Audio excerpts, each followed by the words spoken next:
پاکستان اور I am F کے درمیان مذاکرات شروع ہوتے ہی اسٹاک ایکسچینج میں زبردست تیزی دیکھی جا رہی ہے کہ جس کے بعد انڈیکس 74,000 کی حد عبور کر گیا ہے، مگر مذاکرات کی شروعات سے قبل ہی آئی ایم ایف کی جانب سے ڈکٹیشن کا سلسلہ شروع ہو گیا ہے۔ آئی ایم ایف اور پاکستان کے بیچ نئے پروگرام کو لے کر پہلی میٹنگ اور پہلا دور آج ہوا۔ 2 دن تک جاری رہنے والے اس دور میں ایف بی آر اور آئی ایم ایف ٹیکس اصلاحات پر بات چیت کریں گے اور ٹیکس آمدن بڑھانے کے لیے طریقہ کار پر غور کیا جائے گا۔ ذرائع کے مطابق پاکستان کی طرف سے پیکج کی شرائط پوری کرنے کا ڈرافٹ بھی پیش کیا گیا ہے۔ میٹنگ میں پاکستان کو پابند کیا گیا ہے کہ State Bank, F B R, وزارت خزانہ اور وزارت توانائی کی تمام تر معلومات آئی ایم ایف کو بھیجنے کا پابند ہوگا۔ اسٹیٹ بینک سے آئندہ بجٹ اخراجات کے لیے قرض نہیں لیا جائے گا۔ درآمدات پر پابندی اٹھاتے ہوئے انٹرنیشنل ٹرانزیکشنز کو بھی الاؤ کر دیا گیا ہے۔ پاکستان توانائی پر سبسڈی کا حجم 800 ارب روپے سے زائد نہیں بڑھے گا۔ اجلاس میں آئندہ بجٹ کے لیے اہداف بھی طے پا گئے ہیں۔ 17,000 ارب روپے مالیت کا بجٹ 7 جون کو پیش کیا جائے گا۔ اخراجات کا ابتدائی تخمینہ 16,700 ارب روپے، آمدن کا تخمینہ 11,000 ارب روپے، سود اور قرضوں پر اخراجات 9,700 ارب روپے، سبسڈیز کا حجم 1,500 ارب روپے سے زائد ہوگا۔ اسی طرح 5,300 ارب روپے کے ڈائریکٹ ٹیکسز، 680 ارب کی federal excise duty, custom duty 1,100 ارب، نان ٹیکس آمدن 2,100 ارب، جبکہ سیلز ٹیکس سے 3,800 ارب روپے جمع کیے جائیں گے۔ یہی نہیں، پیٹرولیم لیوی کی مد میں حکومت عوام سے 1,100 ارب روپے اکٹھا کرے گی، جبکہ وزیر خزانہ محمد اورنگزیب کا یہ ماننا ہے کہ اصلاحات کریں گے، ٹیکس نیٹ کو بڑھائیں گے، سہولت مہیا کریں گے، مگر ریفارمز کر کے واپس نہیں جائیں گے، کیونکہ اگر ایسا کیا گیا تو 25ویں پروگرام میں جانا پڑے گا۔ اسی حوالے سے پرائیویٹائزیشن کے حوالے سے، اسٹیٹ اونڈ انٹرپرائزز کے اسٹریٹجک ہونے کے حوالے سے بھی وزیر خزانہ اور اسحاق ڈار صاحب کے بیانات میں بھی تضاد سامنے آ رہا ہے۔ نان فائلرز کی سمز بلاک کروانے میں بھی وقتی ناکامی کے بعد ایف بی آر نے 5,70,000 سے زائد نان فائلرز پر 2.5% کی بجائے 90% ود ہولڈنگ ٹیکس عائد کرنے کا بھی فیصلہ کر لیا ہے۔ مطلب 100 روپے کے کارڈ پر صرف 10 روپے آپ کو ملیں گے۔ بات کرتے ہیں، ہمارے ساتھ سینئر صحافی شہباز رانا موجود ہیں۔ شہباز رانا صاحب، بہت بہت شکریہ ساتھ دینے کا۔ وقت یہاں ہے، ملاقات ہو رہی ہے، کیا باقی اتنی کمزور پوزیشن میں ہیں ہم کہ it is by and large a dictation? جی، بسم اللہ الرحمن الرحیم۔ دیکھیں مس مہر بخاری، اس وقت جو پاکستان اور آئی ایم ایف کے مذاکرات ہو رہے ہیں، اس کو باقاعدہ طور پر نئے پروگرام کے مذاکرات نہ آئی ایم ایف نے اس کو ڈکلیئر کیا ہے اور نہ ہی وزارت خزانہ نے ڈکلیئر کیا ہے۔ یہ ایک بہت ہی اہم پوائنٹ ہے کہ ابھی تک دونوں جو سائڈز ہیں اس کو پروگرام نیگوشیشنز ڈکلیئر نہیں کر رہی۔ اس کا مطلب یہ ہے کہ آئی ایم ایف جو اس وقت پاکستان میں ہے وہ کوئی سچویشن کو اسیس کر رہا ہے، اینالائز کر رہا ہے، اور وہ اگر سمجھتا ہے اس جو اسیسمنٹ ہے اس کے بعد کہ پاکستان کے ساتھ پروگرام سائن ہو سکتا ہے تو وہ پھر ہی پروگرام سے ریلیٹڈ مذاکرات کا وہ آغاز کرے گا۔ یہ ابھی آپ نے ابتدائیے میں جو نمبرز بتائے، یہ تو ساری اس چیز کے اوپر سٹیج آئے گی جب باقاعدہ جو ہے وہ پروگرام کی نیگوشیشن سٹارٹ ہو جائیں گی۔ ملاقاتیں بالکل ہو رہی ہیں، آج وزیر خزانہ سے ملاقات ہوئی، جمعے کو ایف بی آر کے حکام سے ملاقات ہوئی، آج بھی جو ہے وہ پاور ڈویژن کے لوگوں سے ملاقات ہوئی، تو وہ اسیسمنٹس بن رہی ہیں۔ کیا یہ جو اسیسمنٹس ہیں یہ امیڈیٹلی اس وزٹ کے دوران ایک پروگرام کی صورت میں ایک ٹرانسلیٹ ہوں گی یا نہیں ہوں گی؟ یہ دونوں آپشنز اوپن ہیں، یہ ہو بھی سکتا ہے اور نہیں بھی ہو سکتا۔ مگر شہباز، بجلی گیس کی ریٹس اور قیمتیں بڑھائی جا رہی ہیں، ریزروز ہمارے بڑھ گئے ہیں، سعودی عربیہ سے بھی اور دیگر ممالک سے بھی انویسٹمنٹ کی بھی باتیں ہو رہی ہیں۔ ابھی کیا خدشہ ہے ایگزیکٹلی؟ کیا جانچنے کی کوشش کر رہا ہے آئی ایم ایف ابھی؟ دیکھیں، جو پچھلا پروگرام تھا بے شک وہ کامیابی کے اوپر ختم ہوا، اس سے جو ریلیٹڈ باقی جو اہداف تھے وہ حاصل نہیں ہوئے۔ آئی ایم ایف کے پروگرام کے باوجود پاکستان غیر ملکی کمرشل بینکوں سے قرضے حاصل نہیں کر سکا۔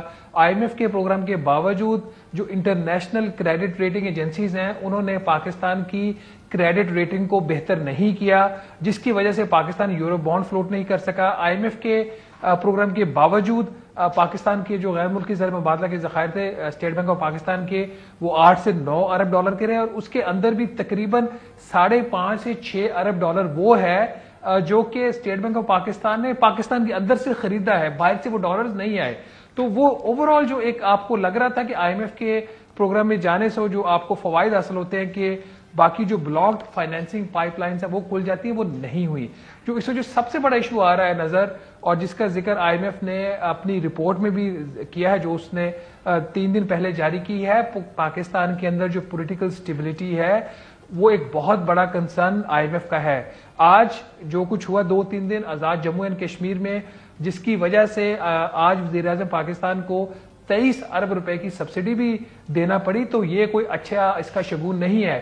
آئی ایم ایف کا جو مشن پاکستان آیا ہوا ہے وہ اسی وجہ سے ہے، اسی چیز کو اسیس کرنے آیا ہوا ہے کہ یہ جو حکومت وقت ہے اس کی کیپیسٹی کتنی ہے کہ وہ جو دباؤ لے سکے، اس کی کیپیسٹی کتنی ہے کہ یہ مشکل فیصلے لے کر اس پر عمل درآمد بھی کرا سکے. میں این ایف سی ایوارڈ کو ری وزٹ کرنے کی بھی بات ہے، جس کے اوپر مراد علی شاہ صاحب واضح طور پر کہہ گئے 3 میٹنگز وزیر اعظم کے ساتھ، 2 فائنانس منسٹر کے ساتھ، کہیں بات نہیں ہوئی اور اس کو ری وزٹ نہیں کیا جائے گا.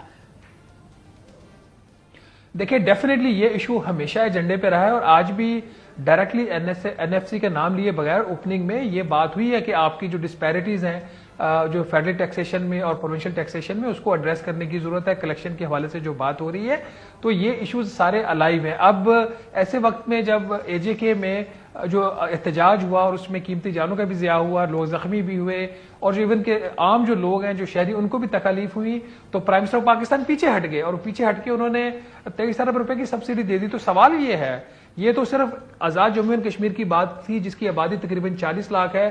اگر 25 کروڑ کا جو ملک ہے اس کے اوپر ایک پروگرام آئی ایم ایف لے کے آتا ہے اور وہ اتنا سخت ہوگا، جس کی کچھ ہم خبریں بھی کر رہے ہیں، جس میں سیلریڈ کلاس کے اوپر ٹیکسیشن، پینشنرز کے اوپر ٹیکسیشن، سبسڈیز کا ودرا ہونا، آگے جا کے جولائی نکلنے جا رہا ہے اضافہ ہونا، تو اس کا ریئیکشن یہاں پہ کیا بات ہم ابھی کر رہے تھے کہ جو چنگاری آزاد کشمیر میں دیکھی ہے، یہ ملک کے طول و عرض میں میرے منہ میں خاک یہ نہ پھیل جائے جو کچومر نکلنے جا رہے ہیں. اور یہ بتائیے گا شہباز، نجکاری اجلاس کے دوران وزیر خارجہ اسحاق ڈار کا یہ کہنا تھا کہ مسلم لیگ نواز حکومت اسٹریٹجک اور ضروری ریاستی ملکیتی اداروں کو جو ہے وہ فوقیت دے گی، جبکہ گزشتہ روز ہی آپ کے فائنانس منسٹر کا کہنا ہے اسٹریٹجک ریاستی ملکیتی اداروں کا کوئی تصور ہی نہیں ہے، ہم نجکاری اکراس دا بورڈ کر رہے ہیں اور منسٹریز کو کہیں گے تیز کریں گے process. Is there a big discrepancy? نہیں، اگین یہاں پہ مجھے لگ رہا ہے کہ میڈیا اس بات کو صحیح سمجھ نہیں سکتا. اگر آپ مجھے 1 سے 2 منٹ میں آپ کو ایکسپلین کر دیتا ہوں ہوا کیا ہے. جو پرائیویٹائزیشن کمیشن کا بورڈ تھا اس نے چند دن پہلے 85 ادارے جو ہیں کمرشل حکومت پاکستان کے، اس کی ایک کیٹیگرائزیشن کر کے لسٹ بھیجی کابینہ کی نجکاری کی کمیٹی کو، جس کی صدارت کرتے ہیں وزیر خارجہ اسحاق ڈار صاحب. وہ جو وہاں سے 85 اداروں کی لسٹ آئی تھی اس میں انہوں نے کہا تھا 21 کو پرائیویٹائز کر دو، اور 39 ایسی اینٹیٹیز تھی جن کو ان وزارتوں نے کہا کہ یہ اسٹریٹجک اور اسینشیل ہے، یہ پرائیویٹائز نہیں ہو سکتی. وہ معاملہ جب ڈار صاحب کے سامنے آیا تو ڈار صاحب نے کہا کہ آپ ان کو کیسے اسٹریٹجک اور اسینشیل ڈسکرائب کر سکتے ہیں، یہ تو کام ہے cabinet committee on state on enterprises کا، جس کی صدارت کرتے ہیں وزیر خزانہ محمد اورنگزیب صاحب. تو جمعے والے دن ڈار صاحب نے وہ معاملہ ریفر بیک کر دیا کابینہ کی جو کمیٹی ہے ایس او ایز کو، اس کے حوالے سے کہ آپ فیصلہ کریں گے کہ اس میں کون سا اسٹریٹجک ہے اور کون سا نہیں ہے. اور وہ جو ایس او ایز کی کمیٹی ہے وہ بھی فیصلہ ایس او ای پالیسی کے تحت کرے گی. تو میرا خیال تھوڑی سی یہاں پہ مس انڈرسٹینڈنگ ہو رہی ہے. اور سر یہ بتائیے گا، سعودی ولی عہد محمد بن سلمان پاکستان کا دورہ کرنے جا رہے تھے، مگر بہرحال اب یہ بتایا گیا کہ ولی عہد کے دورے کی تاریخوں میں تبدیلیاں کر دی گئی ہیں اور ابھی تک کوئی باضابطہ اعلان اس کا نہیں کیا گیا. آئی ایم ایف ان کا انتظار کر رہے ہیں یا وہ آئی ایم ایف پروگرام کا انتظار کر رہے ہیں؟ میں اس کے اوپر صرف اتنا کہوں گا کہ محمد بن سلمان صاحب جیسے بڑے لیڈر کو، بڑی شخصیت کو جب آپ نے پاکستان مدعو کرنا ہے تو پھر کچھ بڑا ہونا چاہیے. تو اگر کچھ بڑا نہیں ہوگا پاکستان میں، کچھ بڑا معاہدہ نہیں ہوگا، تو پھر محمد بن سلمان جیسے بڑے لیڈر کا پاکستان آنے کا کوئی فائدہ نہیں. وہ پولیٹیکل ایک اسٹرینتھنگ تو ہو سکتی ہے، گورنمنٹ کو سپورٹ تو مل سکتی ہے، اکنامک یا کمرشل فرنٹ کے اوپر اس کا کوئی فائدہ نہیں ہے. تو جب وہ فائدہ نظر آ جائے گا دونوں سائڈز کے اوپر تو وہ دورہ ہو جائے گا. بہت بہت شکریہ. شہباز رانا ہمارے ساتھ موجود تھے.